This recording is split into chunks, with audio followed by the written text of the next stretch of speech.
એક તરફ કેન્દ્ર સરકાર અને રાજ્ય સરકાર દ્વારા જે સ્વચ્છતા છે તેને વધારે મહત્વ આપવામાં આવે છે અને લોકોમાં જનજાગૃતિ આવે તેવા પ્રયત્ન કરવામાં આવે છે, પરંતુ વડોદરાના જે સત્તાધીશો છે તેમને કેન્દ્ર સરકાર અને રાજ્ય સરકારની ટકોરની કોઈપણ જાતની પરવા ના હોય તેમ લાગી રહ્યું છે।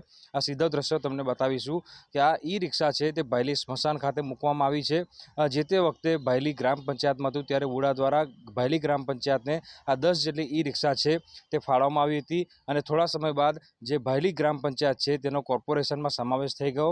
ત્યારબાદથી જ જે આ તમામ ઈ રિક્ષા છે તે અહીંયા ભંગાર હાલતમાં ધૂળ ખાતી પડી રહી છે। ઉલ્લેખનીય બાબત છે કે જે સમયે ગ્રામ પંચાયત સક્રિય હતી ત્યારે આ જે ઈ રિક્ષા છે તેના થકી ઘરે ઘરેથી જે કચરો છે તે ઉઘરાવવાનું કામ જે છે તે કરવામાં આવતું હતું।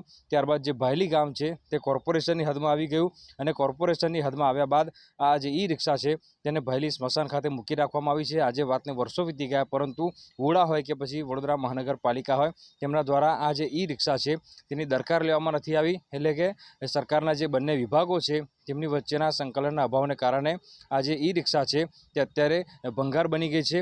ઉલ્લેખનીય બાબત છે કે લાખો રૂપિયા ખર્ચો કરીને આ જે ઈ રિક્ષા છે તે વસાવવામાં આવી હતી। જો આ ઈ રિક્ષાની દરકાર લીધી હોત તો વડોદરા મહાનગરપાલિકા જે છે તે આ ઈ રિક્ષાનો ઉપયોગ જે છે તે કરી શકી હોત, પરંતુ જે સત્તાધીશો છે તેમની ઈચ્છા શક્તિના અભાવે આ જે ઈ રિક્ષા છે તે આજે ધૂળ ખાઈ રહી છે, ભંગાર બની ગઈ છે અને નાગરિકોની આંખોમાં આ ઈ રિક્ષા ના આવે તેના કારણે જ આ ભાયલી સ્મશાન ખાતે આ તમામ જે ઈ રિક્ષા જે છે તેને છુપાવીને રાખવામાં આવી છે।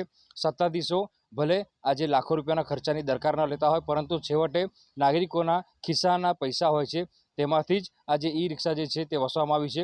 નાગરિકો જે વેરો ભરે છે તેના થકી જ આ પ્રકારની જે વસ્તુ છે તેની ખરીદી કરવામાં આવતી હોય છે। એટલે સત્તાધીશોના પાપે જે વડોદરાના નાગરિકો છે તેમણે વેરાના લાખો રૂપિયા જે છે તે માથે પડ્યા હોય તેમ લાગી રહ્યું છે। છેલ્લા 5 વર્ષ થઈ જવા આવ્યા અને મહાનગર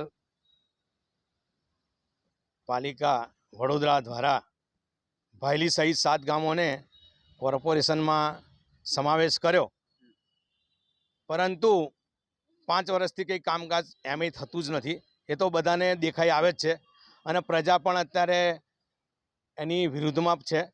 જ્યારે વુડા દ્વારા ભાયલી ગ્રામ પંચાયતને ઈ રિક્ષાઓ કચરો ભરવા માટે ભાયલી ગામના તમામ રહેતા લોકો માટે આપેલી હતી, પણ એ ઈ રિક્ષાઓ અત્યારે સ્મશાનમાં ધૂળ ખાય છે। પણ અત્યારે આ ઇલેક્ટ્રિક વાહનો ઈ રિક્ષાઓ ધૂળ ચાટે છે, ધૂળ ખાય છે, ભંગાર હાલતમાં છે। ખરેખર આ કોર્પોરેશનનું તંત્ર છેલ્લા ઘણા વખતથી ખાડે ગયું છે અને ખરેખર આ કોર્પોરેશને ખરેખર હવે ઘરે બેસવાનો વારો આવ્યો હોય એવું પણ હવે આગામી વર્ષમાં કોર્પોરેશનની ચૂંટણીમાં લાગી રહ્યું છે।